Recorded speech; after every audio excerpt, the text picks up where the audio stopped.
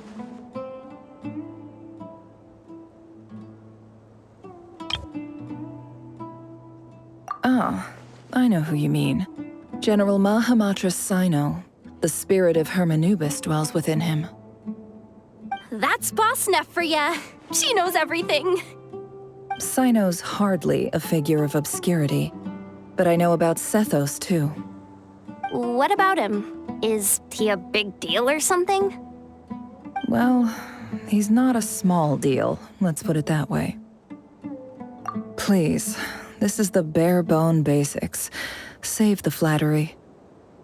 Thanks for your patience, everyone. I'm sure it's been a lot to take in. With any luck, that's our exit just up ahead.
Depth here.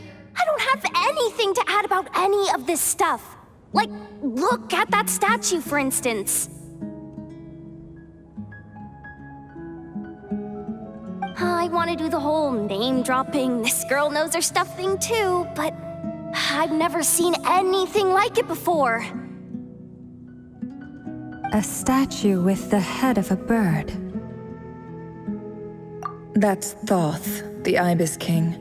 One of the 7 pillars of King Deshret.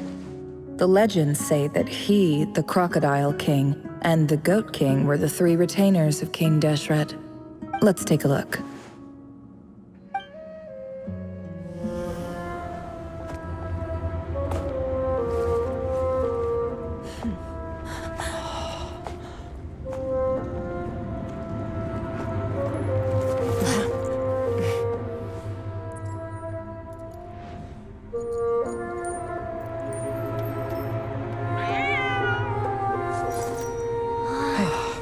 It's just Ashru. So, all is well?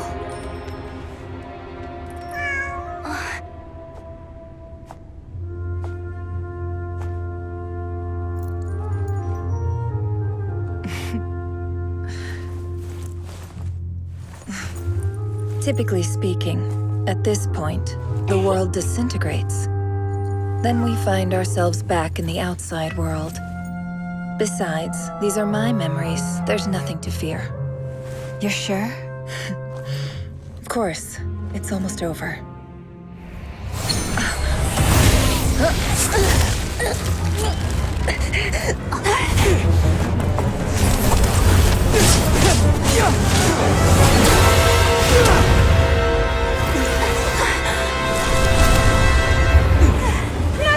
Hold on!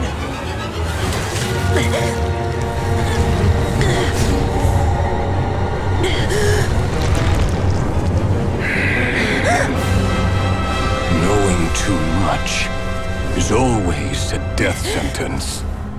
Speak for yourself.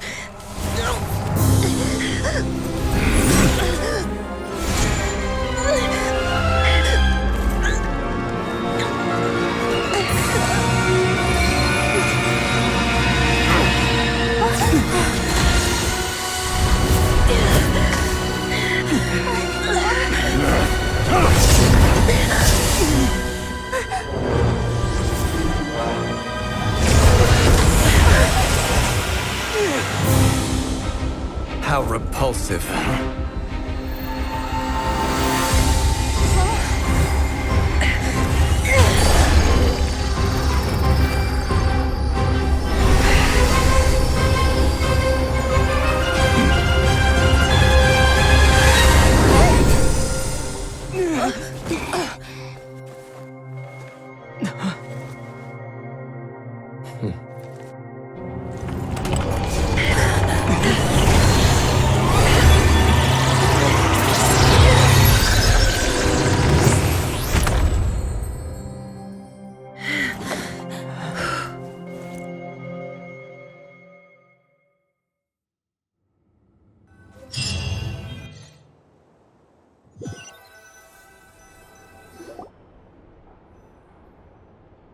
Timed that pretty well, didn't I?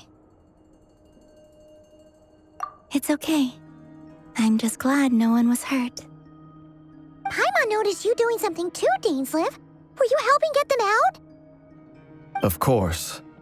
When I asked Nefer to conduct this investigation, I was not naive to the dangers involved. I had a duty to ensure your safety. Good to know your sense of justice is still intact after all these years. I take that to mean that you saw the truth. That comes as a great relief. I certainly did. And thanks to your help, I also managed to trap Rerir inside the chess set. Whoa, really? How'd you manage that? Well, to be honest, I sensed that something was wrong long before we made it to the temple. By using this fragment to probe into Rerir's past, well, the monster formerly known as Rerir, it seems I alerted him. I was tracking him, then he caught on and started tracking me too. Can't say I'm surprised. But how did he track you through your thoughts alone? That shouldn't be possible. Rerir was a secret agent who reported directly to the Vinster King. He is an expert at finding a trail and hunting down his pursuers. No wonder. He infiltrated the chess set, read my thoughts, and built a new virtual chess set inside of it. That's why we weren't able to leave at first. Speaking of your chess set, it's quite a remarkable item. Would I be right in thinking you have some connection to King Deshret? You overestimate me. I only have a connection with one of his underlings, the Ibis King. You all saw how this came to be. A long time ago, the Iab massacred my tribe, the Shimti, in our home village. A few years later, I enrolled in the academia, where some new information came to light. The Unut and the Iab fought a bitter battle over the rights to a well, all for the sake of a non-existent 50 million mora. The Iab ultimately won that confrontation, but their victory came at the cost of almost every warrior in the tribe. The final blow to the Iab came at the victory feast, when an Unut assassin beheaded their chief right before my eyes. The remaining Iab fled and have been scattered to the winds ever since. Having gotten my revenge, I returned to my hometown, where to my surprise, the nearby temple was still standing. There it was, seemingly immune to the relentless hostility of the desert. As I stood there gazing at the temple, I noticed a cat just outside. This cat, as it turned out, was home to the spirit of the Ibis King. He led me to a gate deep inside the temple, and there he made a deal with me. This chess set is my gift from the Ibis King.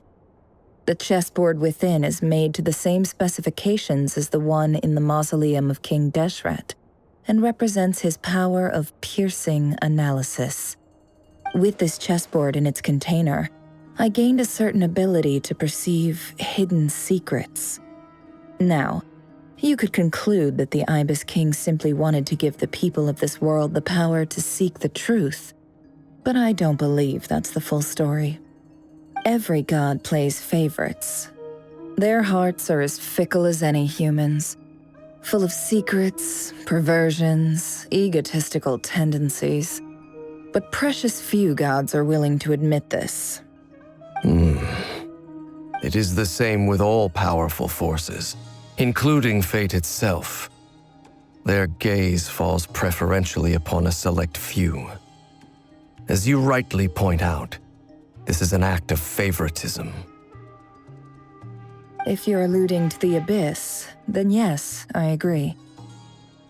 Gather the others. It's time to share everything I've learned.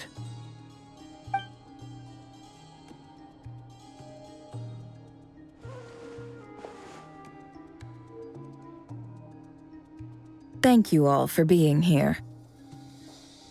As promised, I did some further investigating into the Raker of Solnari's background.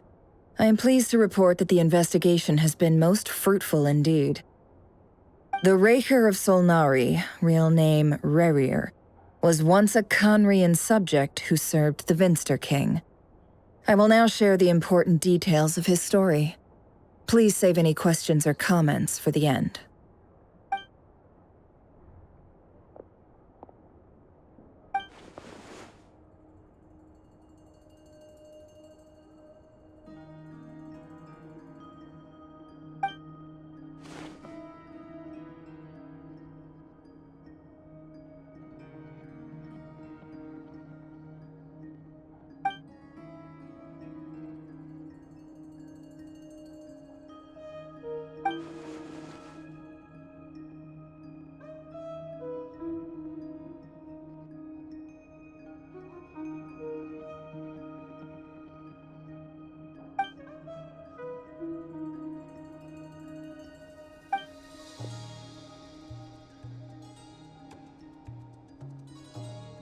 So that's why he's so obsessed with the moon. A tragic tale, to be sure. But it does not excuse his many transgressions. No matter how much Rerir suffered in the past, the fact remains that he is what we know today as the Wild Hunt, wreaking havoc upon innocent lives in Nordkai.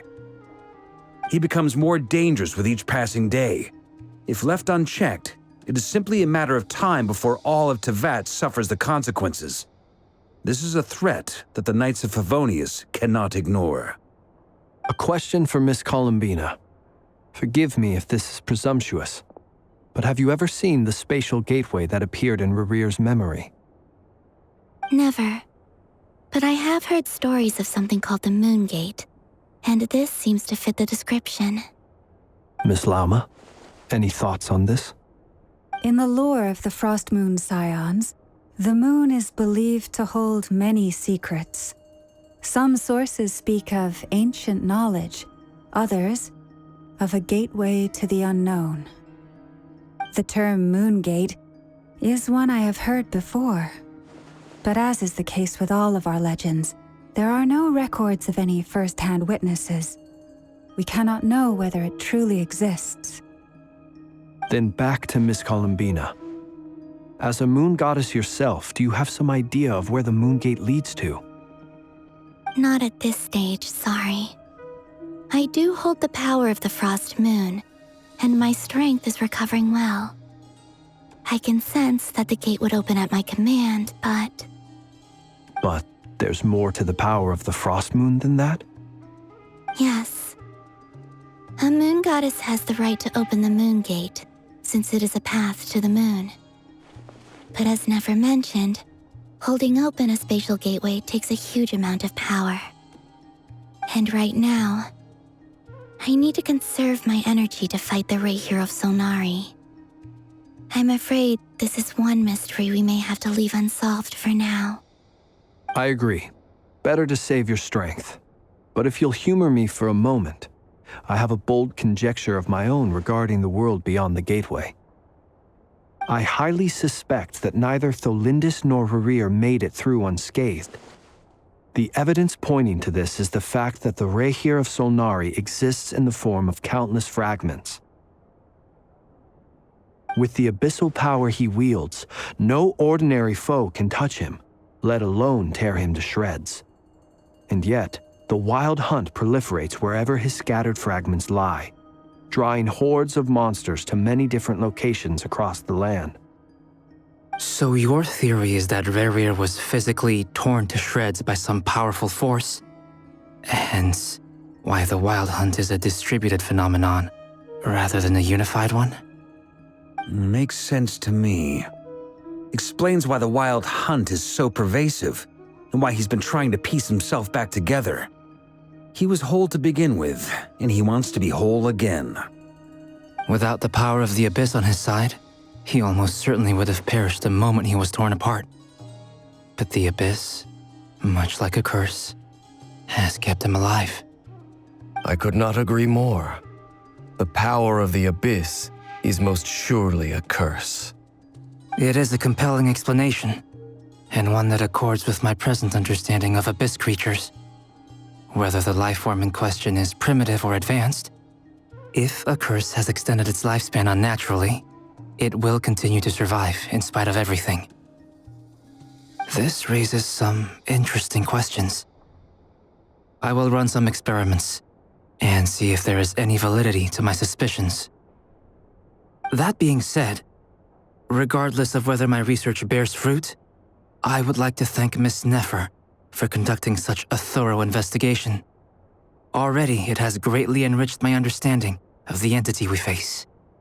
My pleasure, Mr. Albedo. I too hope that the information I have shared today proves useful as we look to formulate the next stage of our plan. Hey! What is it, Dainsleif?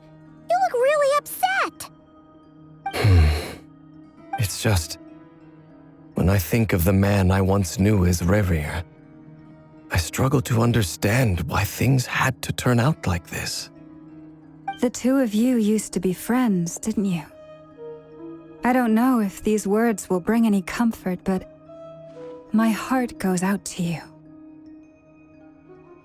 Mine too. We can never know all the hows and whys of the way things are. The moon and stars are full of untold secrets and lies, and the skies are host to many more mysteries than these alone. Yet, none of that can begin to compare with the complexity of human life. Those are the first comforting words I've heard in a long time. Thank you both. Well, I think this is a good place to end today's meeting. I'm sure Nefer needs some time to recover. She's been through an awful lot today. That's very thoughtful of you, Lama. Of course. Sounds good to me. Take some time to rest and digest before we reconvene to nail down a plan.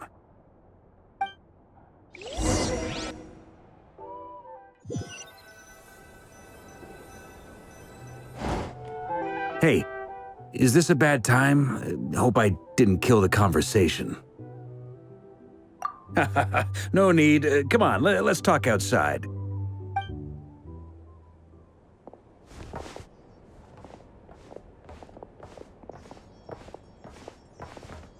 Anyway, Nefer went back to the curatorium to get some rest. But before she left, she shared some things with me that I thought you should be aware of. Firstly, although she managed to trap the Raker of Solnari inside her chest set, there's no guarantee that the power of the Ibis King is any match for one of the 5 sinners. Their powers are beyond our comprehension. It's only a matter of time before he finds a way to break out. We have to come up with a plan and take care of him before that happens. Honestly, my mom figured that might be the case.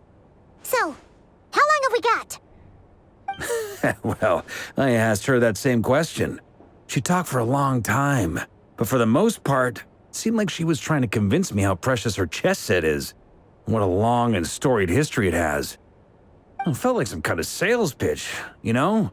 The kind where you end up handing over Mora against your will? Anyway, after all that, she finally answered the question. 2 days, at most. 2 days? Holy moly! Can we even recruit enough help in that time? That remains to be seen. Which brings me to the second issue. Dainsleif is obviously conflicted about this whole thing. But given how little time we have, there's no way we can pull this off without his help. You have some history with him, right? Do you think maybe you could talk to him for us? Great. I appreciate it. All right, on to item 3. So, Albedo, Durin, and I put our heads together and came up with a plan. Can't promise it's gonna work yet, but at least it's a start. We figured we'd bounce the idea off you first. We'll explore it further once everyone's recovered. Oh, Paimon's dying to hear this. All right, so here's what we're thinking.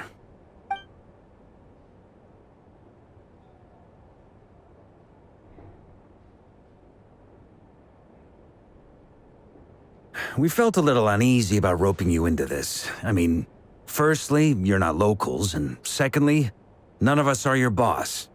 You're well within your rights to refuse if you so choose. Roping us in? Why would you even say that? We know the stakes here. It's all of us against the Rehur of Solnari, or none of us stand a chance. I choose my words very intentionally, I'll have you know. I like to think there's an art to striking a down-to-earth tone even when the stakes are through the roof. Sir Varka, I have a few thoughts about this plan. I'm all ears. I think we can be more flexible with how the roles are allocated. In my view, the most sensible lineup would be like this.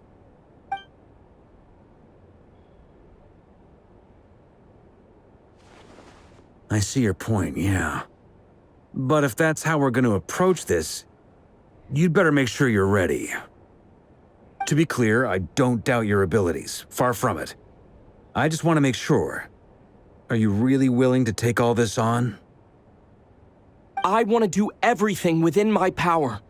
The Rehur of Solnari is a truly fearsome opponent, and if I do my part, it'll greatly reduce the risk for everyone else involved.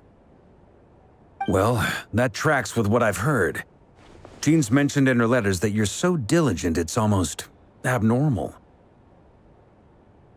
As in, most people weigh up the risks and rewards in situations like this. But you seem to just march towards danger without a moment's hesitation. Of course, everyone appreciates a fearless pioneer. But all that aside, I'm the Grand Master of the Knights of Favonius, and you're our honorary knight. I want to make sure your courage doesn't come at the expense of your safety. Thank you, Sir Varka. I should be the one thanking you. It means a lot to have you on board. I'll give some serious thought to your suggestions.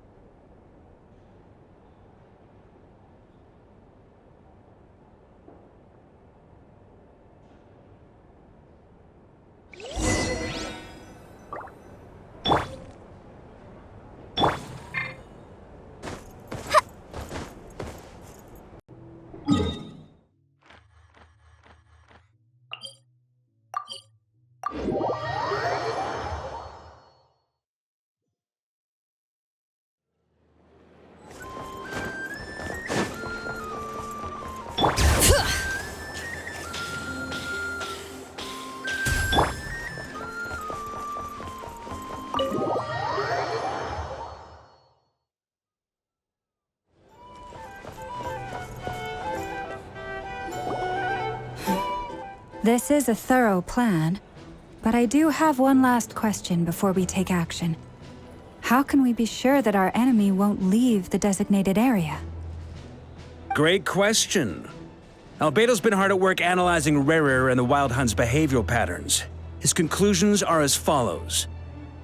Firstly, from the earliest known confrontation until now, Rarer has never displayed any ability to manipulate the dimension of space. So it's unlikely he has any power in that domain. Secondly, he seems to have a particularly strong vendetta against our group. If we put him in a fight-or-flight situation, he'll choose to fight every time. Thirdly, finally, and most importantly, he is consumed by hatred, both for the moon and for his enemies. Turns out, we tick both of those boxes. We have a reincarnated moon in our ranks, and a spy who accessed his private memories without permission. He'll be baying for blood, not looking to escape. As someone who's had their fair share of interactions with the Wild Hunt, those all seem like valid observations to me. Understood.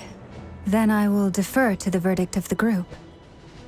Well, everyone, that's the plan in full detail. Albedo and Durin are carrying out their part as we speak. Plan approved. Scheduling. Okay, any firepower you need, I got you covered. Let's light this baby up. The Frost Moon Scions are behind you as well. And the rest of you? No objections? All right, then it's settled. This is the plan we're going with. Next up, an old tradition of mine. Anyone who wants to back out, now's your chance. Wait, we can still back out of this? Everyone says things they regret, right? I don't want anyone feeling trapped because their mouth said yes before their brain had time to think things through. A very people-first approach. I hear that's common practice in the Knights of Favonius. Heh. Who'd you hear it from? D-Luke? Shh. We don't use people's real names at work. This contact will be known only as Owl, please and thank you. This plan can only work if everyone does their part. Flint's and I will absolutely support it. We shall indeed. You'll be glad you accepted our help. Also, you are the last person I expected to see here, Miss Dory. It's not often I get called Dory in a work context. My peers usually call me Lord Sangama Bay. So, the longer your name, the higher your net worth. Is that the idea here? In that case, Mr. Flint's here must be worth a fortune. That's right, I know your full name. It's... The walls are thin here. I'd appreciate you keeping that a secret. Okay, fine. I'm actually only here as a favor for someone else. Do you have any idea how much it would cost to hire me otherwise?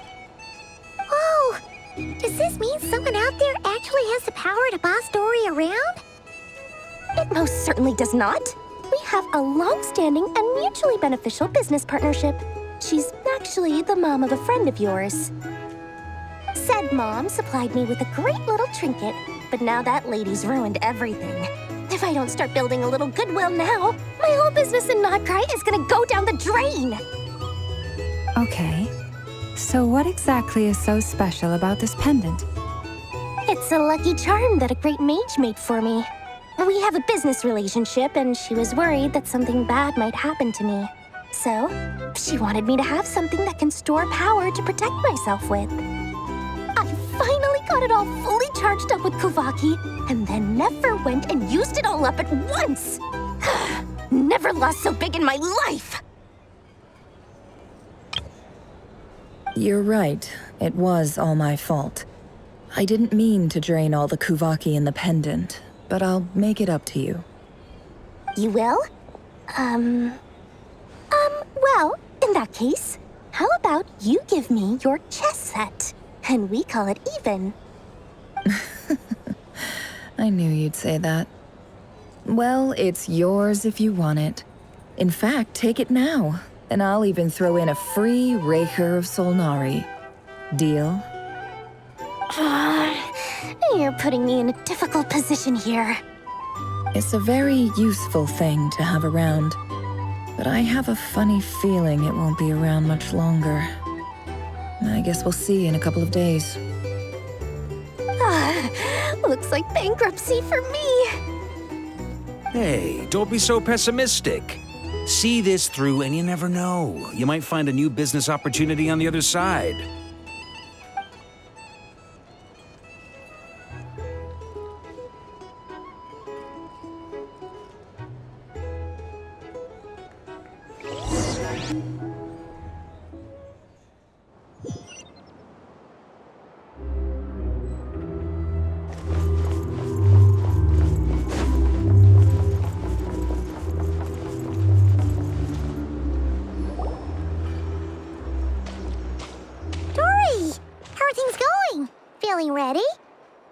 Oh, I was born ready. We only have 2 days. You think Lord Sangamabe would let an opportunity like this slip by? Don't forget, when something's in high demand, the people with the goods on hand get to charge the highest price of all, even higher than the sellers taking advance orders. Ta-da! See? It's right here. Oh, it's so pretty. Did you make it? No, I have a supplier. We go way back, so he made me a very attractive offer. Aha! No wonder you were talking about lucky charms at the meeting. You've been getting Kaveh to make them for you. That's not the full story. It actually started a while back as a project between me and the Dendro Archon. Mage Alice once warned me that this world won't stay safe forever. There may come a day when everyone faces a great crisis. I passed this on to the Dendro Archon, and she secretly brought together a research team made up of Sumeru's top scholars to invent a technology that could keep people safe. I won't go into the details because it's all very complicated, but if you want to know more, you can ask the Dendro Archon about it sometime. Anyway, point being, it was the Dendro Archon who asked Kaveh to build this little contraption. As one of the top Kasharawar talents, he was the obvious choice. Took him long enough. He stressed over it for ages. Must have gone through at least a dozen designs before producing a final product. But that's Kaveh for you. Marak delivered it to me a couple of days ago, along with a letter from Kaveh. Could I ask why I'm sending this technology to you? What's your proposed use case? Has it been approved by the relevant authorities? So nosy. My fault for sending him the research permit to begin with. Surely Nahida must have told him you were involved in this project. He was probably just nervous because you're always so secretive about your business. Could be. Anyway, I just replied, let's hope there never has to be a use case, because it would involve grave danger. Fair enough. But it sounds like he was just being cautious. He probably felt responsible as the one who made it. Or maybe he was asking as a favor for his housemate. He's done that before.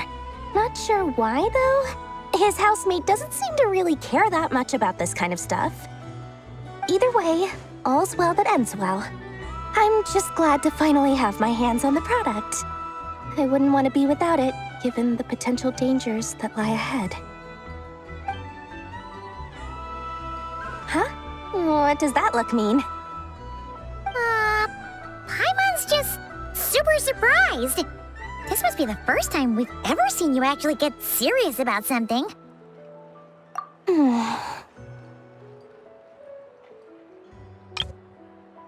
Well, a long time ago, I made a promise to myself. I promised that I was gonna live every day of my life with a big beaming smile. Obviously, Mora plays a big part in that. But there are always gonna be times in life when you have to give something back. That could mean paying back a debt, returning a favor, or showing some kindness. Alice has been a huge help to me over the years. She was the first investor I ever had. And I want my investors to know that Lord Sangamabe is the best in the business. And more than that, no one knows what the future will bring.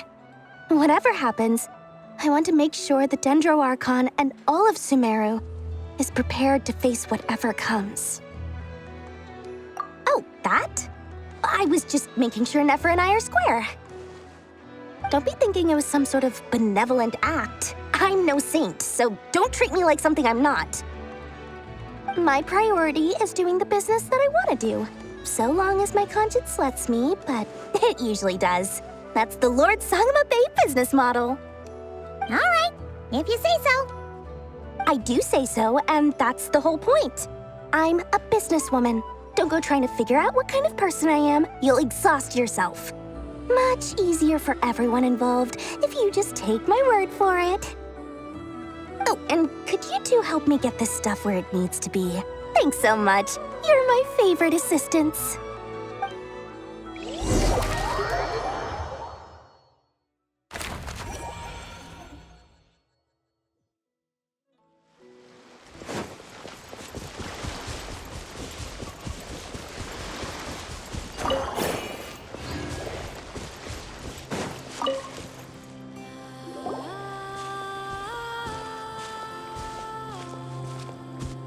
Traveler, Paimon. It's good to Everything going smoothly over here? Sort of. As you're probably aware, Varka, Durin, and I captured some abyssal creatures from the Wild Hunt. Per the plan, we dissected and analyzed some samples of these creatures. The process went very smoothly. The findings, however, come with some troubling implications. What? You can actually dissect the Wild Hunt? That depends on your definition of Wild Hunt and dissection. harmless, lifeless. These words are accurate descriptions. The Wild Hunt is an interesting phenomenon. In and of itself, it doesn't seem to possess anything akin to a human personality. But taken as a collective, the medium through which the Wild Hunt is summoned does appear to have a soul. Master griped a lot about the wise Horoptetyr, and seemed somewhat fascinated with the foul Certology. But she barely mentioned Rerir at all. I don't think that was because of his lower social standing, though. Anyway, it's a pity. I should like to hear her thoughts on the nature of the lifeform he has become today. It's a strange mix. The furious energy of an abyssal being channeled through a fractured physical existence. A consequence of being torn apart by an unknown power. Perhaps the only explanation for his survival in this state is that he sacrificed a degree of individuality in exchange for a continued existence. Oh, sorry.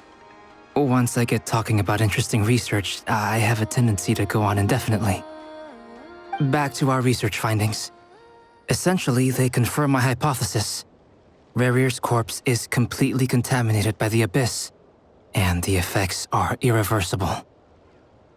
You could think of this as Rerir in mutated form. But in my view, even that would be inaccurate. In reality, his whole being has been consumed by the Abyss. In other words, he is now nothing more than a manifestation of abyssal power. Unfortunately, at present, we have no means of completely eradicating abyssal power. Hence, we cannot fundamentally destroy the Reihir of Solnari either. Oh, that's terrible news! So, that's it? We can't defeat him? Not even if we get the power of the Three Moons? Miss Columbina's situation is a difficult one. She can never achieve wholeness when the world does not accept her presence. It's as if her creator banished her to a place she can never be accepted. It means she spends most of her energy just on her own survival. Given the circumstances, it's only natural to despair. But we must see this plan through to the end. Time to kick off the backup plan. Oh, Paimon almost forgot! This is for you. Dory asked us to bring it. Ah, how wonderful. Well, thank you for making the trip. Durin and I will be heading off shortly. I'm sorry I won't be there to protect you in person this time. Please be careful. All right then. Stay safe.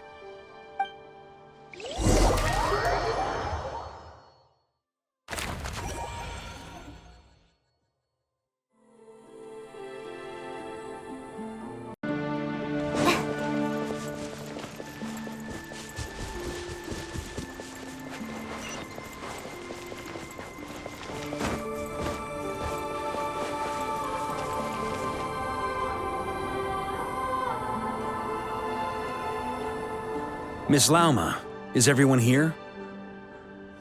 Yes. The fate of my flock is in your hands, Grandmaster Varka. Please keep... My lady, what are you saying? Within the next 24 hours, we will face the biggest crisis the world has ever seen. This is not a burden that we deserve to bear, but I believe that we reap what we sow in this life. So I intend to act. I must do what I think is right. For me, that means fighting for the future of Nordkai. This gentleman is the Grand Master of the Knights of Favonius, Varka, Knight of Boreas. In my absence, please follow his lead. Hey, everyone. Guess I should introduce myself. Well, to start with, I know my way around a battlefield. Biggest strengths are honesty and hard-workingness. Anyway, point is, I don't intend to let Lauma down. I'm gonna do everything in my power to keep every last one of you safe and sound.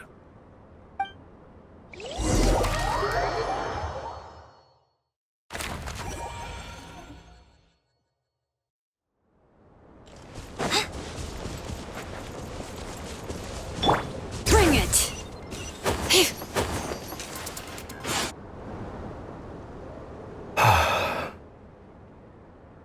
Something on your mind? Miss Columbina, was it? I believe that's how the others addressed you. That's right. Names are funny things. Have you always been called Dainsleif? Yes. I take it your own name has a more complicated history. I have a different relationship with names than other people. To be honest, I'm not even sure that Columbina is my name. At least, not in the same way that Dainsleif is yours. But it's what everyone calls me, and I go along with it. A lot of my life has been that way. I get so used to things that I forget to question why they are so. I never used to think much about where names come from, or what they mean to people. Maybe something's wrong with me. You're different from other people. I sensed it the first time we met. You're more perceptive than most. I'm sure your long life and rich range of experience explains that. Do you ever find yourself missing Conria, Mr. Dainsleif? Difficult to answer. I have dreamed of the past many, many times. Sometimes I'm fighting tooth and nail. Other times I'm lying on the ground, defeated. I don't recall any happy moments from that time. It has been too long. Is that because hatred survives longer than love and affection? That would not be for me to say. I make no excuses for the grudges I bear. But whatever the reason, I remember little that was beautiful or sentimental. Thank you for your help with the Rerir situation. Without your efforts, I never could have learned the hidden truth of his story. You're welcome. I know he's your friend. Friend? He betrayed me. And I never really understood what he was going through in life. Some friendship, that is. Okay. So, do you plan to fight him with us? You see? You're torn. Now you know what really happened. You see the things he's done in a new light. I need some time. Of course. I completely understand. Anyone else in your position would feel conflicted too. Actually, I went through something similar myself recently. Something happened that changed my perspective on a situation. A situation I took for granted at the time, but now I feel very grateful for it. You mean the Harbingers who still support you, even though you've left the Fatui? Yes. I always thought they were only helping me because Harbingers are forced to work together. But then I abandoned them. A warrant was even put out for my arrest. And even now, they still support me. Which means I was wrong about them all along. Clearly, they view you as a friend. I feel a little guilty now. I regret not seeing her help for what it was, and not treasuring it. I see the guilt that you're feeling now, because I feel it too.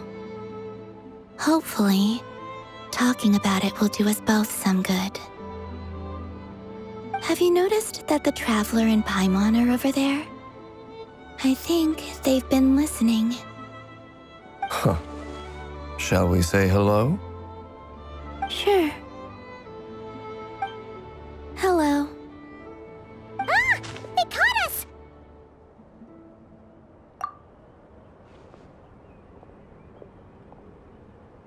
I apologize for making you worry. No doubt you wish to know where I stand on the plan to take down the Recher of Solnari. I'm afraid I need a little time, but I will seriously consider joining you. You will? Oh, thank you so much! Everyone will be so grateful to hear that! They needn't be. This was something that I was going to have to face up to eventually. That doesn't matter to them. They're grateful to you regardless. You can't control their gratitude, so just accept it. And then, have a think about whether you're willing to join us.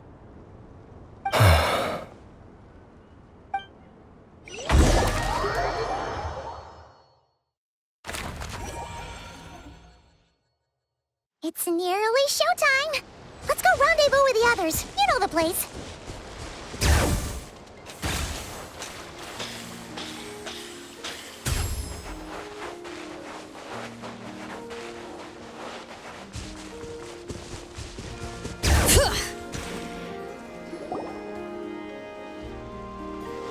Ah, you're earlier than I expected.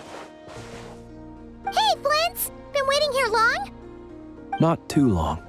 I came a little early so I'd have some time to think. Are you nervous about the battle? Quite the opposite. I'm reminiscing on my past battles. When I was awakened by the Ratniki, I had not touched a weapon in many years. I felt like the battlefield was not where I belonged. But after waging war against the Wild Hunt for so long, I came to realize something. A life of absolute peace is simply not a possibility for me. My restless flame indicates that somewhere inside of me, there is a deep yearning to root out the evil in this world. Oh, that doesn't sound like such a bad thing. Well, in the past, when I was a Fae whose primary concern was hibernation, it was hardly ideal. But it certainly serves me well here in the present. And I am delighted to be able to join forces with you in this endeavor. Looks like I'm not the first to arrive. Ah, Miss Lauma. Did you sleep okay last night? I struggled to settle down at first because of the nerves. But don't worry. I got enough sleep in the end. I'll be just fine. Please, I'm just doing my part. Never! Over here! Aino asked me to relay a message. She said Anefa will be on high alert and keep a close watch over all secondary districts where defense is required, providing support as necessary. Meanwhile, Aino herself will provide range support to us directly, using her latest invention. Excellent. My thanks to all involved. The chess set's looking a little unstable. It won't hold him much longer. We should be prepared to engage at a moment's notice. No sense sitting around waiting. Let's make the first move while we still have the option. I agree. Paimon, find a safe hiding place. Got it! Be careful, Traveler! I will.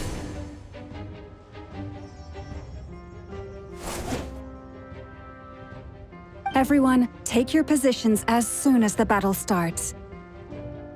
Every ounce of strength we have in our bones, let us bring to this fight. Ready?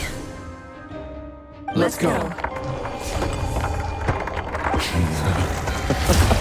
I've seen all your futile ploys before. You have become the authors of your own demise. I wouldn't be so sure about that. You are merely a moment of sport before I tear down the moon.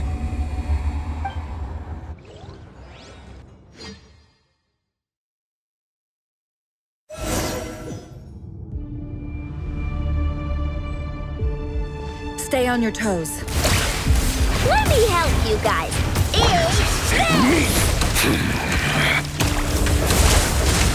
Look, it's all futile. Can't hide the truth. No more lies.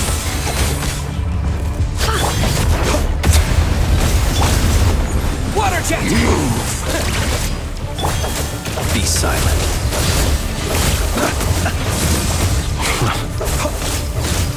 The moonlight betrays you. The moonlight It all adds up. betrays No more lies. lies. Seek within. Move! For the everlasting forest. Pathetic! Be steady now. Observe. Do you fear the dark? It's all futile. Can't hide the truth. It all adds up. No more lies.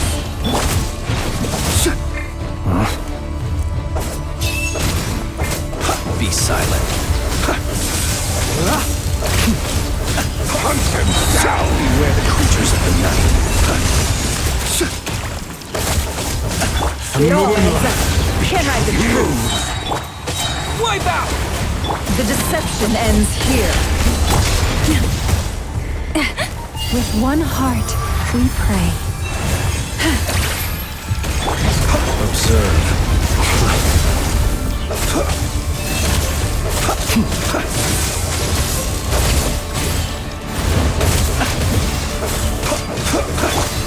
Go! Pathetic! It all adds up. Can't hide the truth. Forest, protect us. Close your eyes.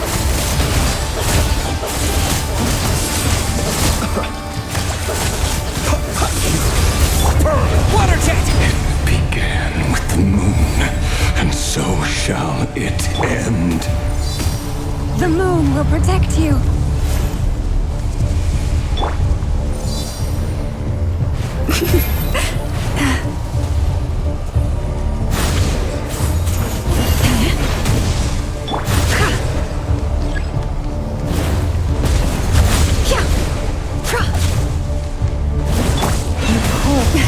A grave transcriptor.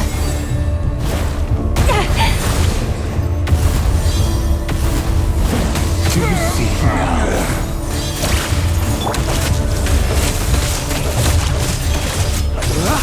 From here, when will it be that you foretold?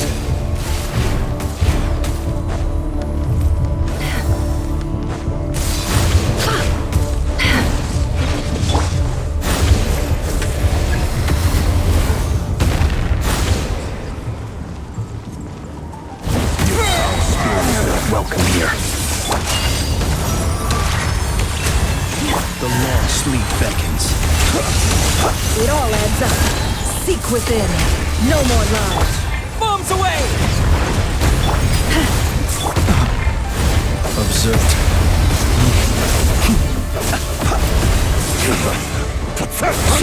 Down. Forest, protect us. Go! Futile. It all adds up. Hunt them down! Moonlight betrays you. Close your eyes. To dust.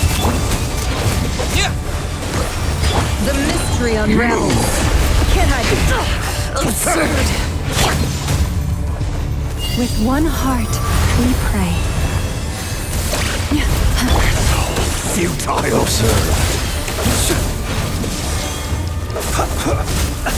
Hunt them down. Moonlight. Keep your distance. Go! It all adds up. It's all futile. Close your eyes.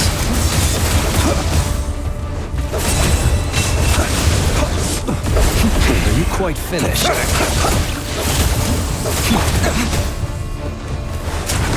Can't hide the truth. No more lies. For the everlasting forest, leave. The deception ends here. Futile. Yeah! Go! Beware the creatures of the night. Observe. Hunt them down. Be silent. Your little game of Moonlight is over. Great move. Who wants to go first?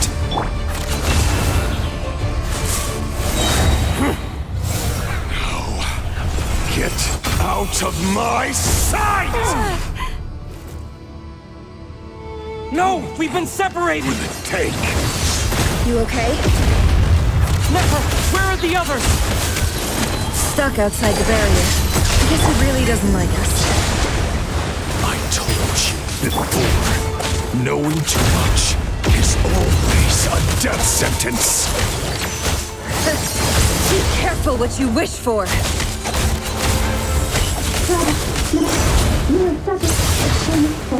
Lauma! Can you hear me? Hold on, silence. The voices are gone. But at least I know they're still there. I need to do this. Stick to the plan. Remember my most important task. Just keep stalling. If I can stall him for long enough, the moment will come.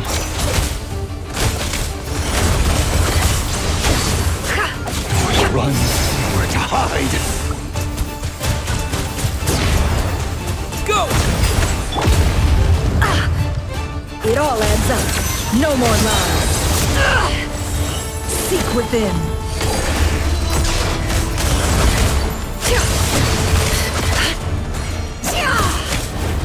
Can't hide the truth.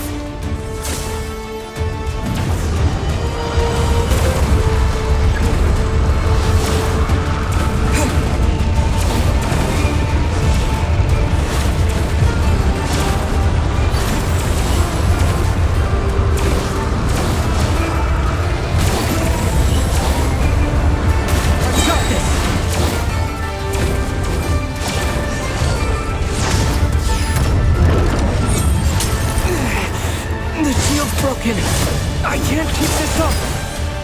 Don't push your luck! How much power will it take? Go!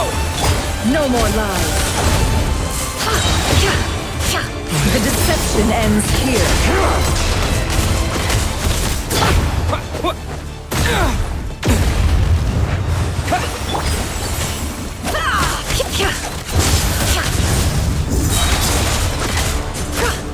Seek within. It all adds up. Run, nowhere to hide. No more lies. Destroy and reborn. It all adds up.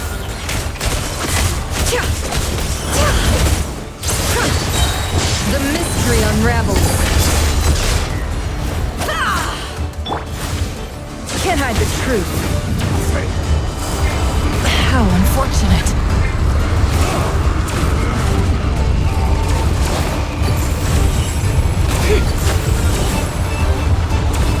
Curses. There's no other way.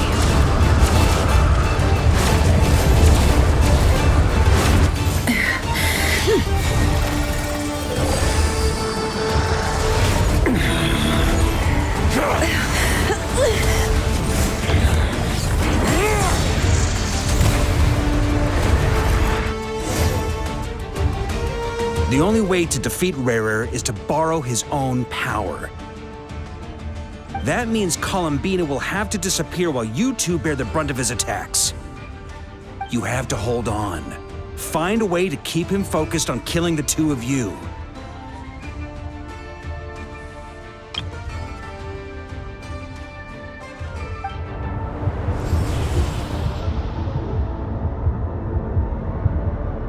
Never!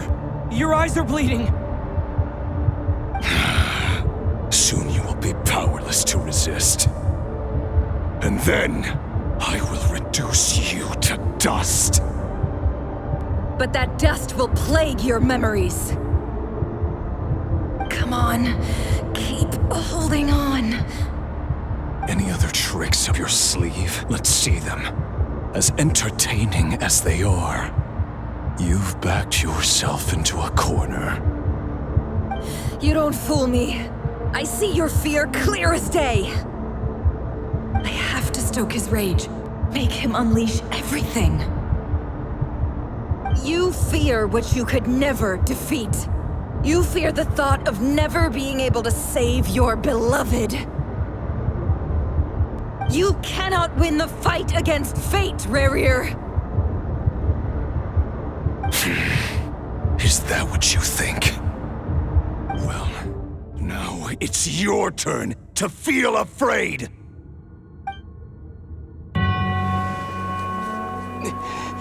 You fear the sound of your own name? Is it us you hate? Or is it what you've become? Let's see what becomes of you!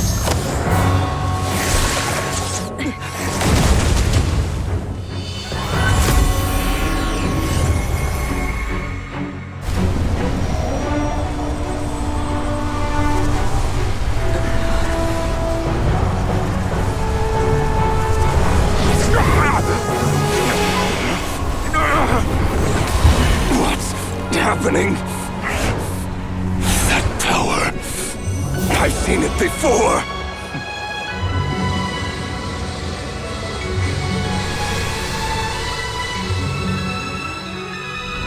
His power is on another level. We'll need to use an alchemical array to convert his power into a usable form. Then quickly channel it into Columbina, rendering her powerful enough to compete with him. I'll join you. I can help. If I release enough abyssal energy into a confined space, it'll create a potential difference, allowing us to extract a huge amount of elemental energy.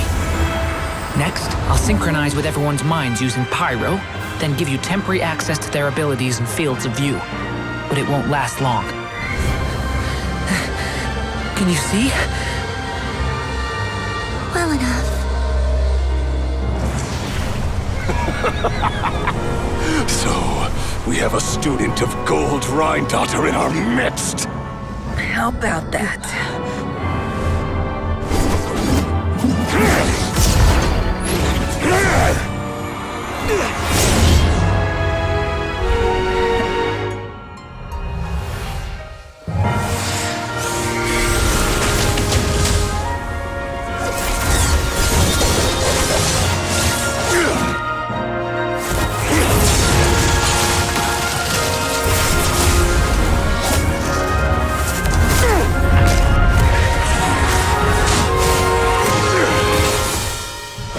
You use my own power against me?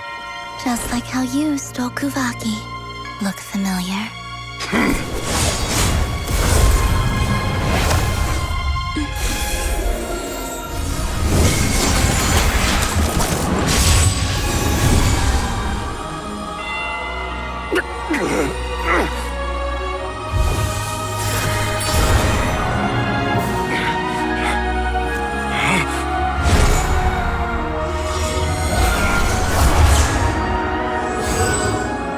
Don't you realize? You don't have the power to hold that gate open. I don't, but someone else does.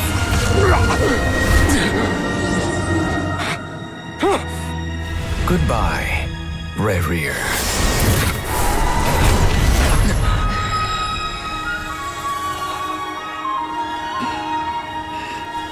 We won.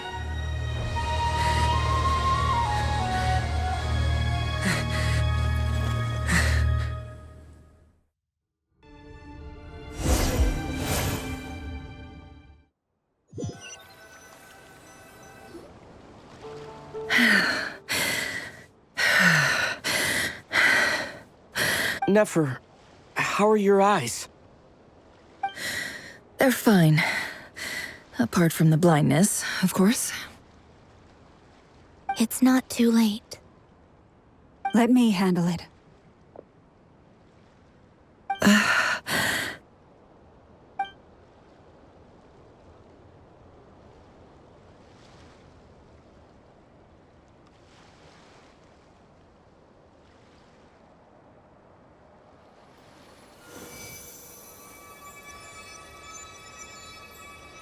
Miss Nefer, it's not like you to lose your composure.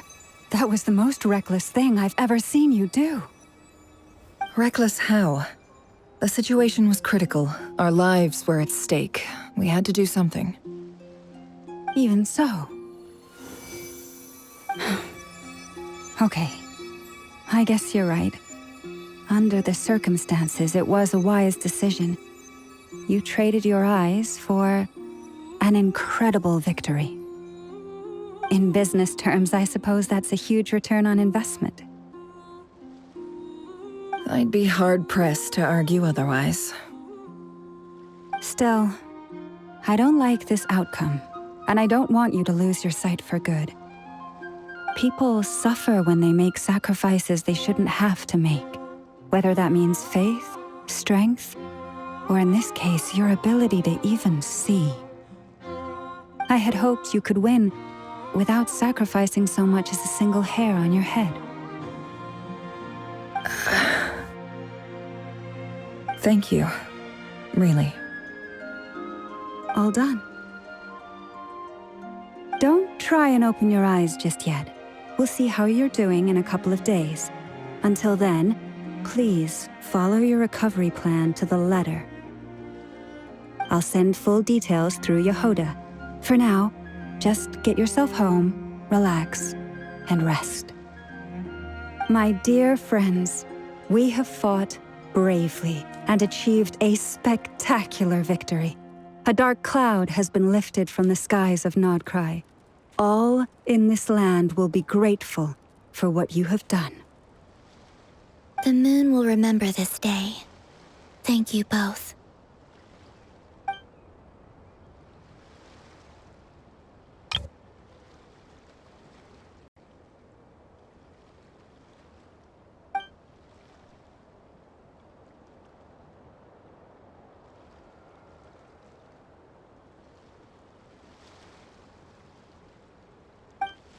There's something I want to let you know.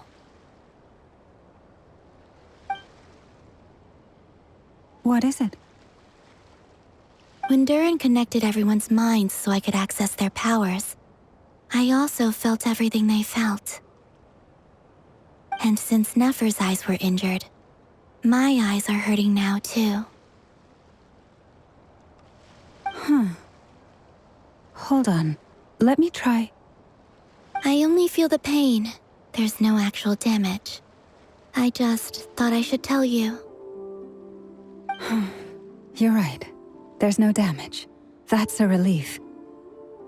But I must say, I'm surprised to hear the Kutar share something like this with me. In the past, you never used to open up about yourself. Things are a little different now from how they were. I'm learning to share how I truly feel with my friends. Friends? You have no idea how glad I am to hear that.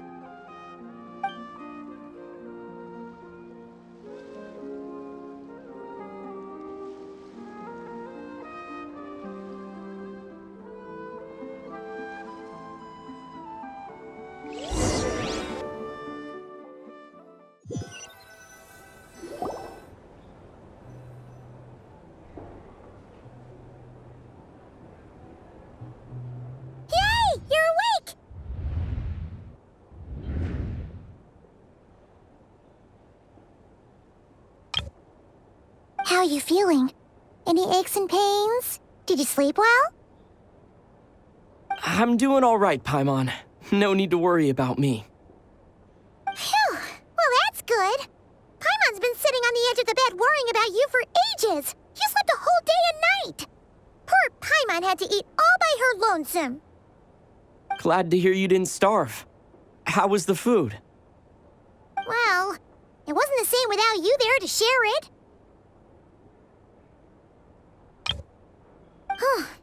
Honestly, Paimon just can't relax when you're not your usual self. She couldn't enjoy the food and settle down to sleep. Well, I'm back to normal now. Oh yeah, and Albedo swung by earlier. He said to tell you to head to the tavern when you woke up. Varker and the others are organizing a victory feast and they want to celebrate with you. He also dropped off some medical supplies, but you seem fit as a fiddle, so guess you won't be needing those. If you're feeling up to it, let's head over now. Wouldn't want to keep them waiting.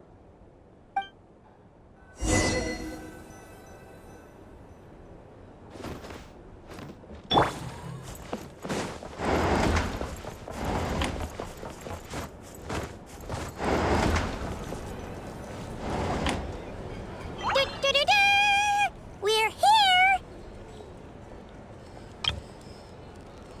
Oh, Traveler and Paimon! Perfect timing! We were literally just saying how there's no way we're holding this victory feast without you any longer, and we would have postponed it till tomorrow. How are you feeling today? Much better. Thanks. Don't worry about me. Relieved to hear it. If that changes, just let me know. Happy to check you over at any time. Yep, we're here for you. Anything you need, just let us know. Oh wait, where's Nefer? How are her eyes doing? Nefer's right over there. I'm sure she'd love to catch up with you.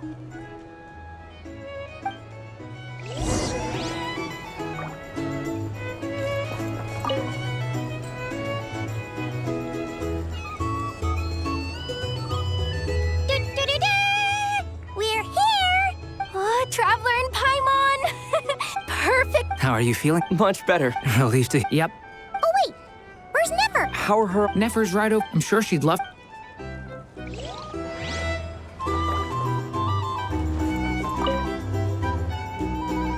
Hello, you. Recovered from the battle? Come on, what do you mean? Of course I'm gonna ask. I care about my friend's well-being. And we are friends, aren't we?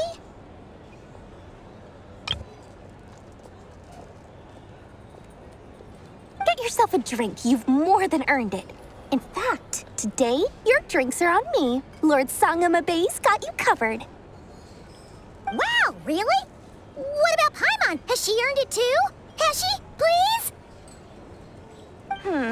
Well, you haven't been through quite as much as the Traveler, but... what the heck, sure. Yay! Wow! Drinks on Dory! What a historic day. Hey, keep your voice down, or everyone else is gonna want in too. Have you heard anything I've been saying recently? Doing business in Nordkai has been an absolute nightmare. If I'm buying for everyone, oh...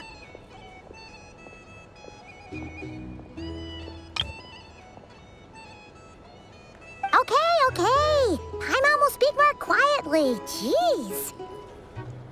That's more like it. Don't you forget, Lord Sangamabe doesn't just go around buying drinks for anyone and everyone.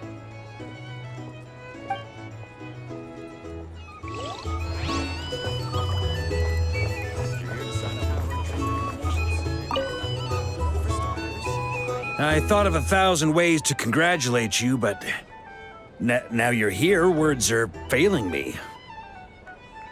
The honorary knight stuns them speechless once again. Well said. The honorary knight showed us all how it's done. The other knights tell me that Mondstadt was the first stop on your journey. All of us are truly delighted to count you as our friend. I'd like to thank you for supporting the Knights of Favonius, and also for helping us save Nordkai. Nonsense! Of course I'm gonna mention it. This is more than just business. It's a relationship. And there can be no relationship without showing gratitude where it's due. Hey there! Looking for a drink or two? Or perhaps a room for the nights?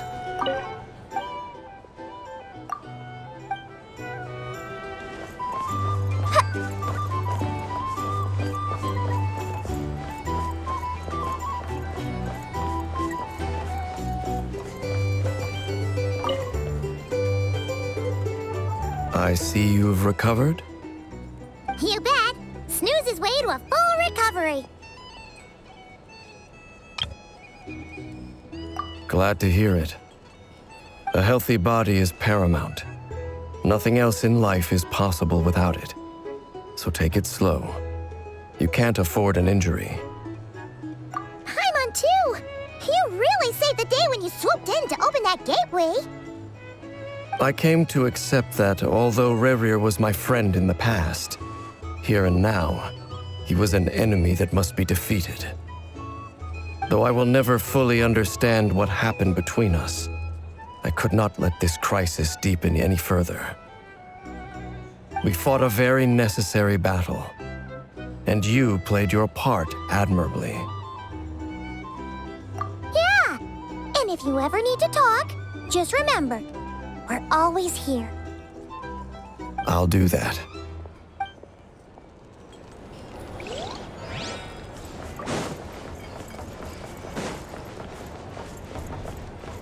These are bounties. If you want to negotiate prices... Our drink recommendations? Well, for starters, I recommend you drink ice.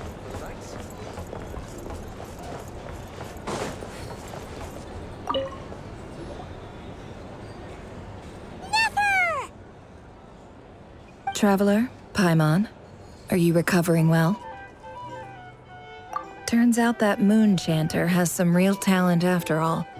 My eyes were mostly recovered after just a couple days' rest. I can actually open them again now. Yeah, but you gotta be careful. Lauma says not to strain your eyes while they're still healing. Yes, thank you. I'm well aware. Yehoda, could I borrow you for a moment? I could do with an extra pair of hands. Oh, sure. Coming. Did you hear that? I gotta go help Lauma for a second. You guys chat among yourselves. I'll grab us some drinks on the way back. Paimon, you still like 'em sweet? You bet!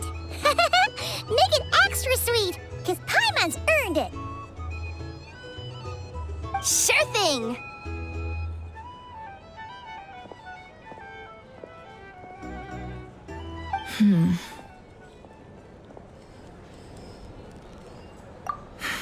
The Raker of Solnari. Kind of a snake, don't you think? No, definitely a snake. A poisonous one who spewed his venomous hatred everywhere.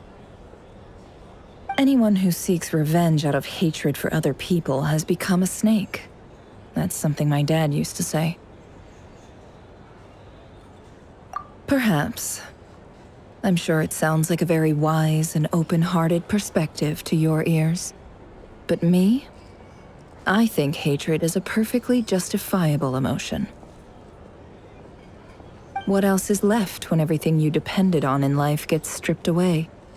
Something's gotta fuel that drive to keep on living. If you're worried about me, you can nip that in the bud. I'm not someone who gets stuck in the past. It's just... I suddenly feel like I was wrong to call my father a liar. He was just a fool. That's what... Oh, Father. How much better things could have been if you were a skilled liar. It's just... I suddenly feel like I was wrong to call my father a liar. He was just a fool. That's why the academia turned their back on him, and why the other tribes ganged up on him.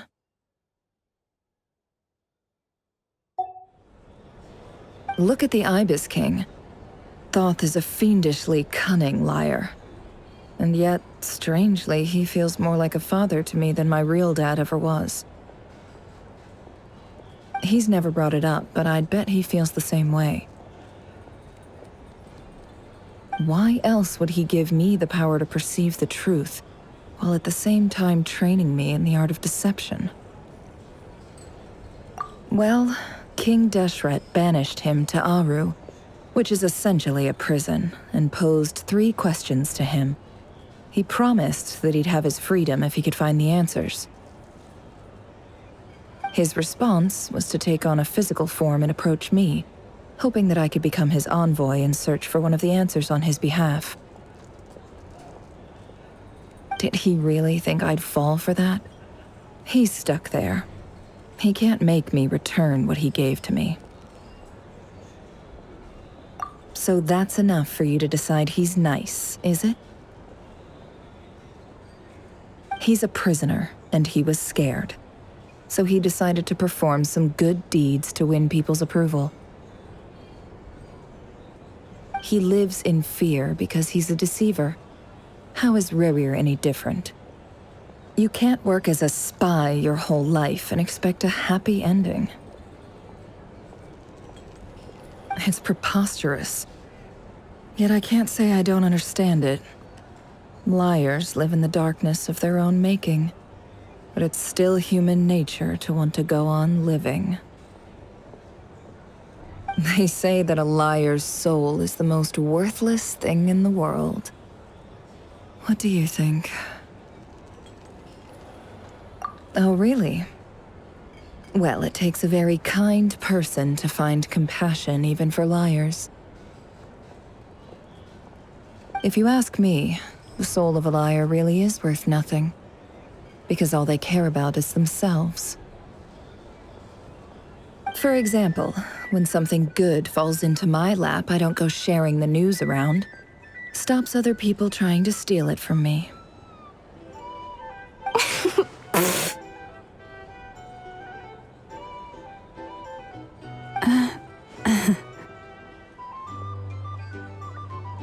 So be it. They have sharp ears. I can't keep anything from them. Oh, is that what it looks like? Well, you all know my past now, and I can't simply eliminate everyone who knows too much. So I guess I just have to put up with you, for the foreseeable future at least. When you find yourself in a situation you can't control, the safest play is to keep calm and start monitoring everyone involved like a hawk. In the intelligence world, you need to have a sense of perspective and play your hand accordingly.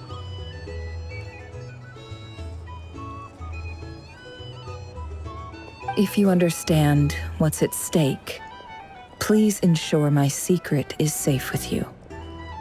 I trust you'll respect my wishes as a friend. But don't forget, I will also be watching you like a hawk.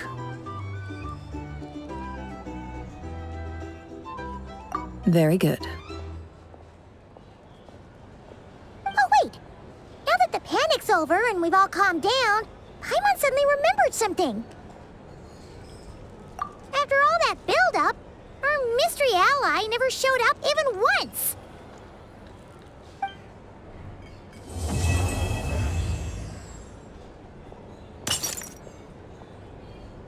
Huh?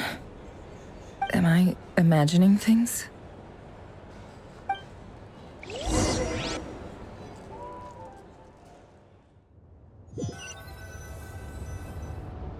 So, that close colleague who stayed behind with you?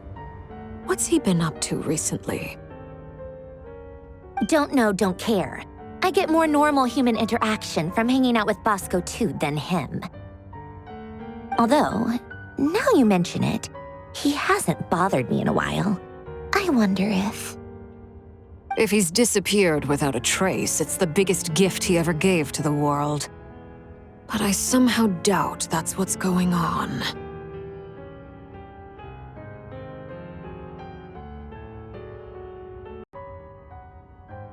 He won't lie low forever, so we'd better stay on guard.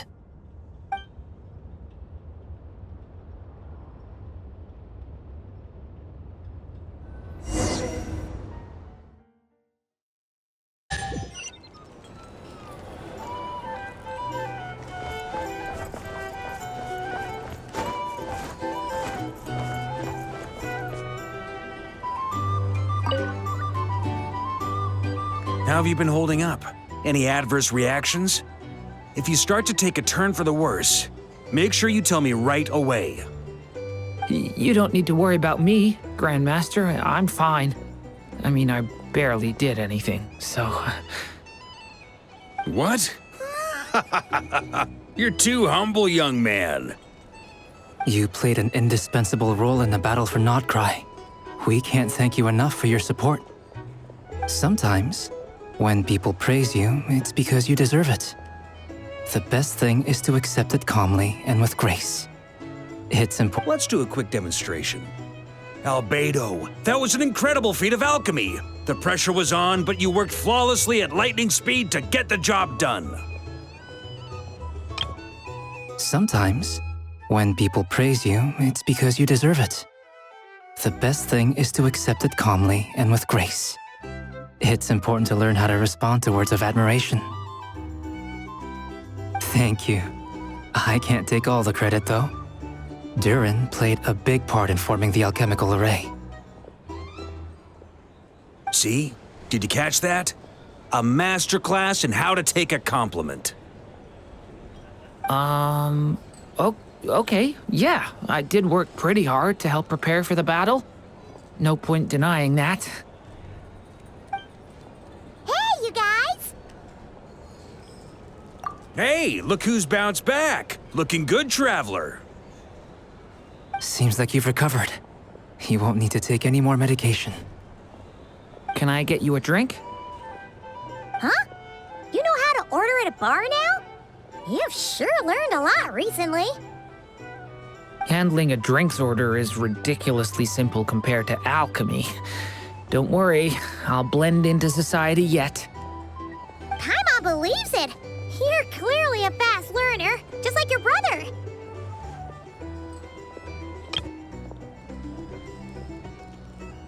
To be totally honest, though, Paimon didn't quite follow all the details when you first explained the plan to us.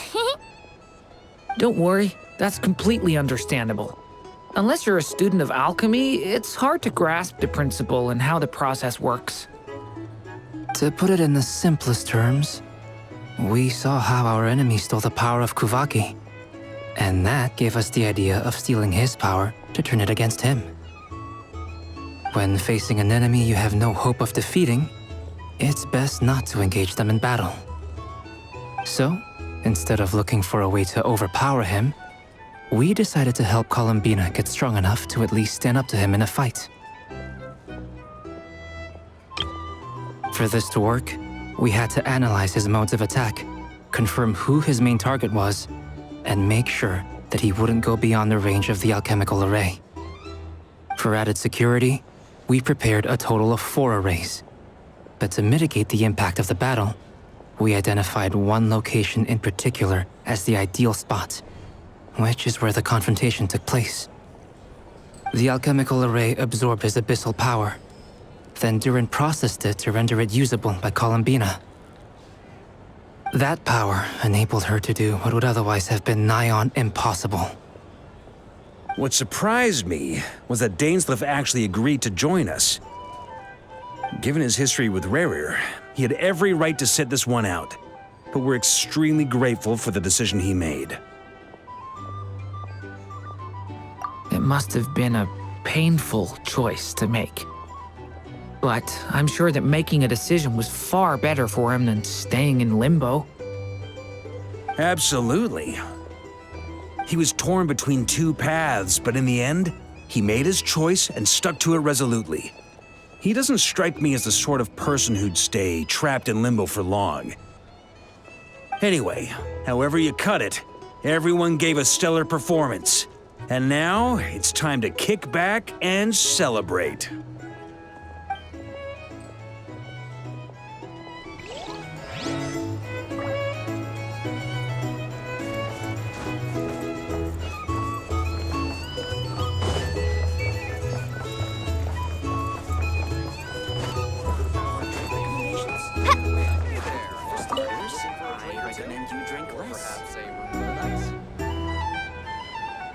Ah, Lord Sangama Bay. How lovely to see you. I must thank you for the device you provided. It was an enormous help. Would I be right in thinking that it was developed by the Academia? Why come and ask me when you clearly know already? I mostly came to thank you.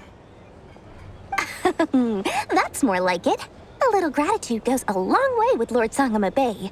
Play your cards right, and you might even stand a chance of becoming my long-term supplier.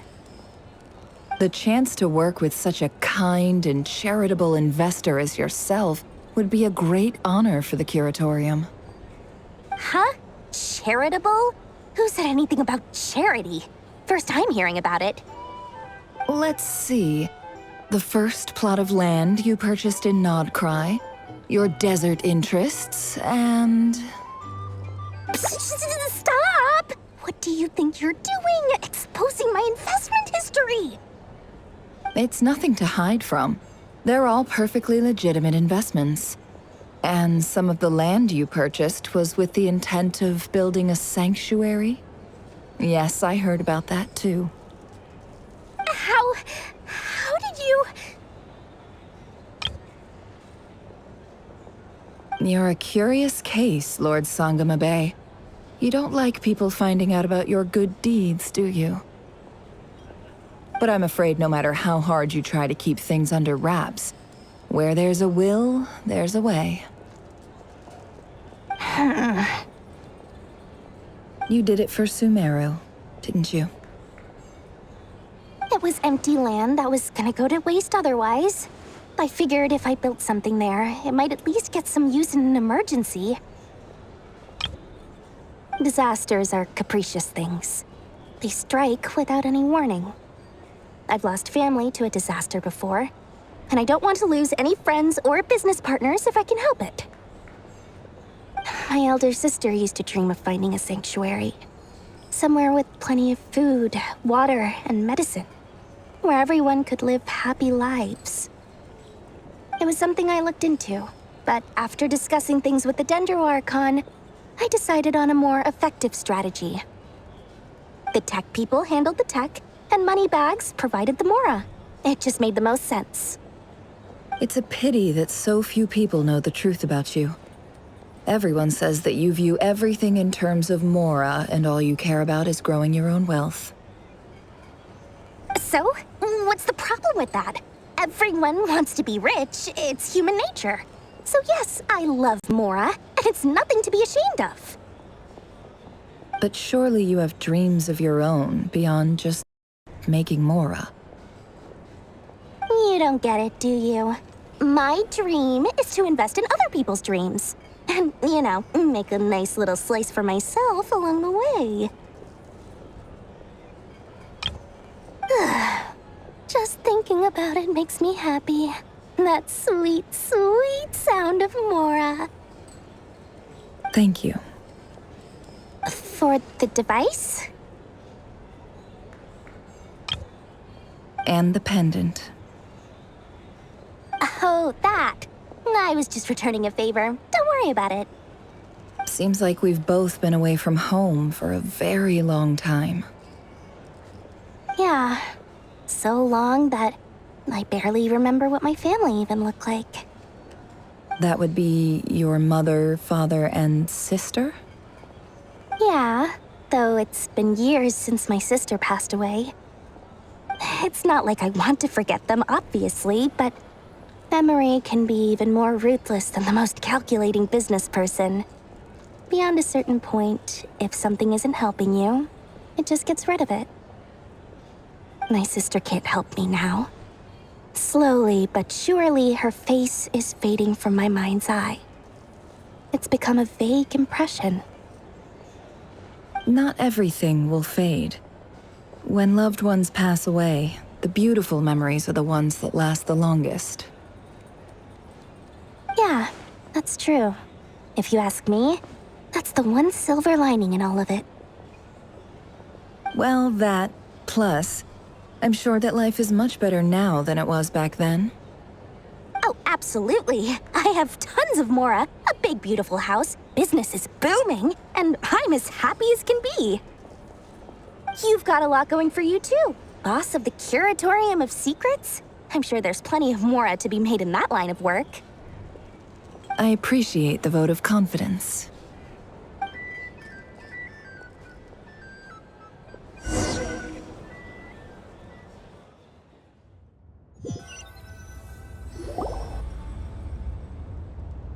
That's the only reason you're here. Yes. I've thought a lot about it. And I've realized that you, me, and Arlecchino should be friends. I think this is very important. So I felt I had to come and tell you. Well, this is a new one. I'm so moved. I can't even hold my teacup. If that's all, you can leave now. Do you not want to be friends with me? Or is it that you prefer being co-workers? What is this, Columbina? Are you deliberately testing my patience threshold? Right now, my politeness module is active. But if you say another word, I swear I'll shut it down. If your politeness module was active, wouldn't you say the word please at some point?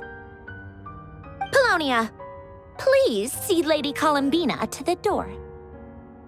Will you still invite me to your next tea party? What? Yes, I think you will. Bye-bye, dear Sandrone.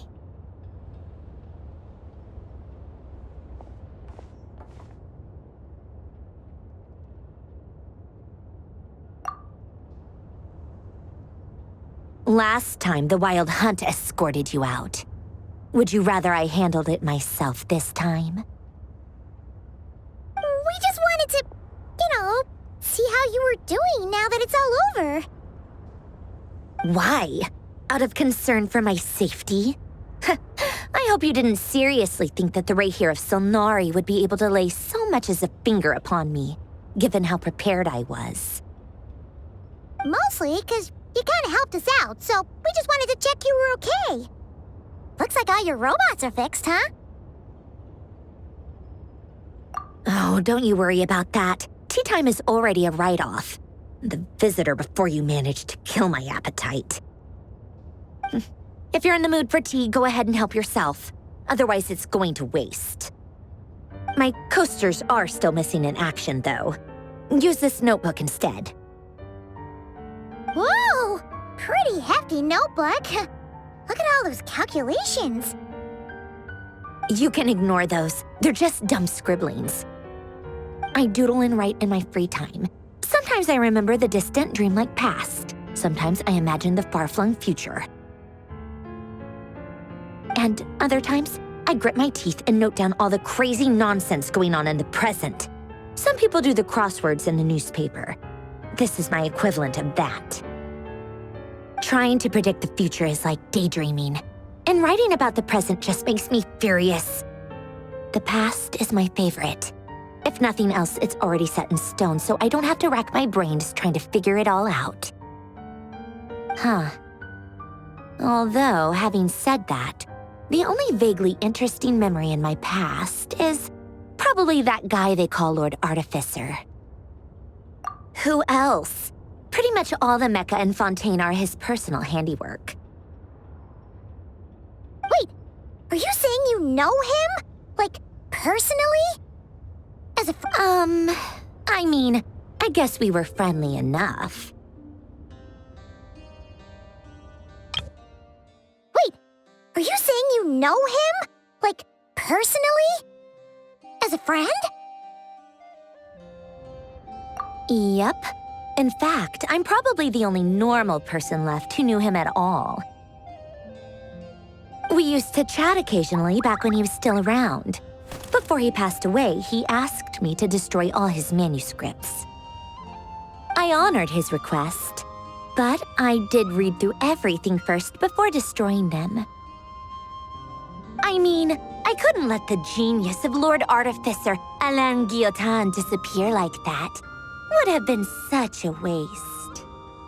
So, that's where the formulas in your notebook are from? I just told you, those are my equivalent of crossword puzzles. They're just dumb formulas that I solve for fun when I'm bored. Alain's work was like epic poetry. The formulas in my notebook are just silly little riddles in comparison. Not that there's anything bad about them. I mean, at least, solving those riddles isn't going to hurt anyone. Except me, 'cause I lose a few brain cells in the process. Anyway, while we're on the topic, I might as well tell you about what happened to him and his friends. Alain Guillotin had two close buddies, Renee and Jacob. They spent their childhood years together in the Narzissenkreuz Institute. They were all quite competitive, so there was some rivalry between them, but it was a friendly rivalry. But beneath the friendship and the rivalry ran something deeper, a sense of nostalgia for the past. Unfortunately, childhood would end, the prophecy would come true, the apocalypse would arrive, and the future would never be. A mad dream that would normally only capture the minds of lunatics began to take root in their hearts. A dream of saving the world. And if Renee and Alain had been people of lesser wits, that dream would probably have ended up as something for them to joke about in their older years. But alas, they were some of the sharpest minds around. They nurtured that dream with the full power of their intellect, and it grew into something that ate away at their souls. The first of them to fall under its spell was Renee. Against Alain's wishes, he persisted in experimenting on a mutual friend of theirs to try and save their life. Alain did not approve and parted ways with Renee. It's complicated. Alain wanted to believe that Renee only did what he did for the sake of their friendship. But when he told me about what happened, I could tell he still had some suspicions about Renee's motives. Perhaps the seed that would grow into a nightmare had already sprouted in Renee's mind. Even then. The next time they met, Renee's soul had been completely engulfed by the dream of salvation. His futile attempt to change the tide of fate only resulted in a wave that swallowed up the world, even before the apocalypse came. And although that wave died down eventually, I hear that it just recently came back with a vengeance. As I understand, Renee wanted to live out his dream of salvation once more. But I'm told that the attempted resurgence finally died out for good. At long last, Renee awoke from his deluded dream. Though of course by then it was far too late. What do you think of Renee? Do you admire his transcendent genius? His view that any price was worth paying to achieve the lofty goal of saving the world?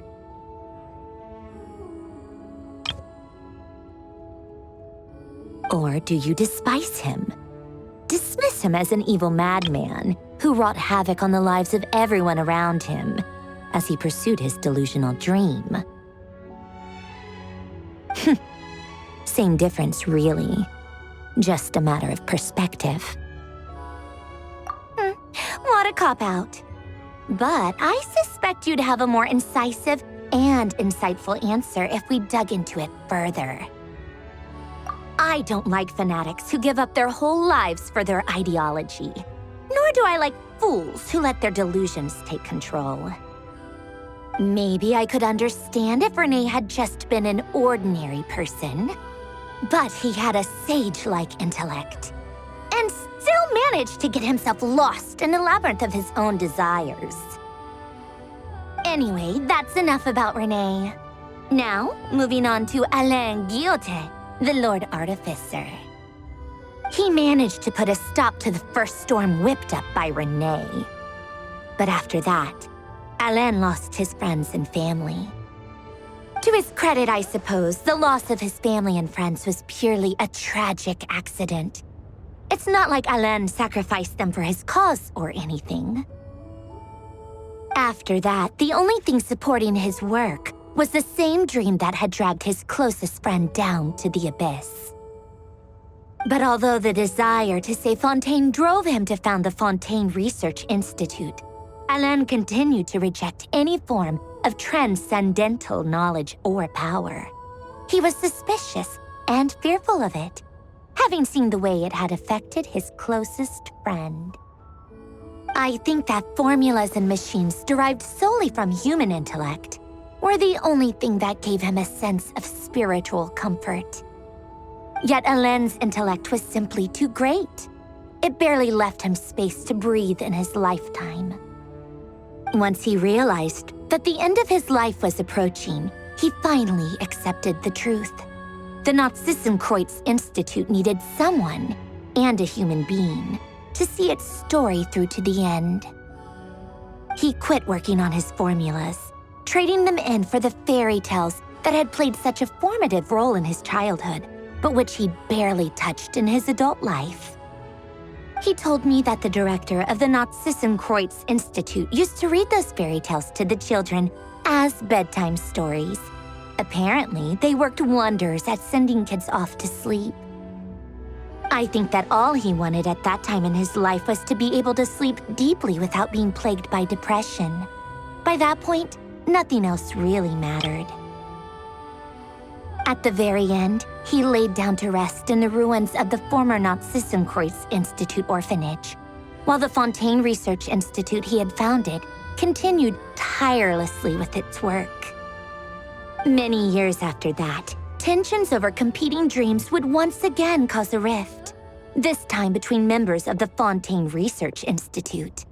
But the actions of those fools had nothing at all to do with Alain. And that is the story of two people from the Narzissenkreuz Institute who both wanted to save the world. One went all in on his fantasy of salvation without ever looking back, and ended up calmly sinking to the bottom of the deepest sea. The other sought desperately to burn bright in his life, even though he wasn't sure where he was going. I do sometimes wonder, why is it that people like them have such grand hopes of saving the world? Even the grandest tree starts as a tiny seed.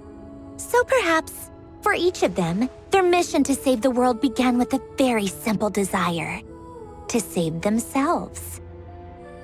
They were young children with friends and family who mattered to them, desires to explore the meaning of life, ambitions to have a successful career.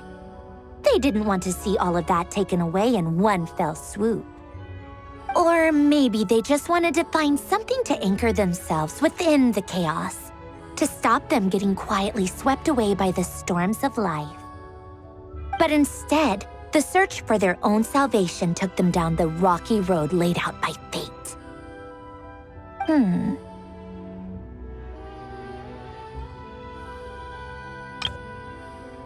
Do you think the desire to save oneself is enough of a justification to try and save the world? Sensible answer. Glad to know you've got your head screwed on straight. Alain would disagree, though.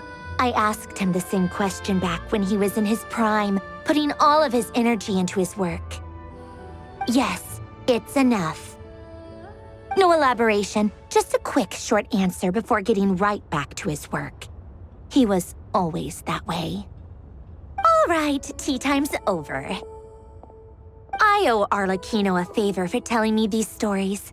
I'll have to bring a whole sack of gifts the next time I visit the House of the Hearth. I'm gonna go tinker with Polonia now. You guys can do whatever you want, as long as it doesn't involve interrupting me. Polonia, exit hibernation mode. Begin diagnostics.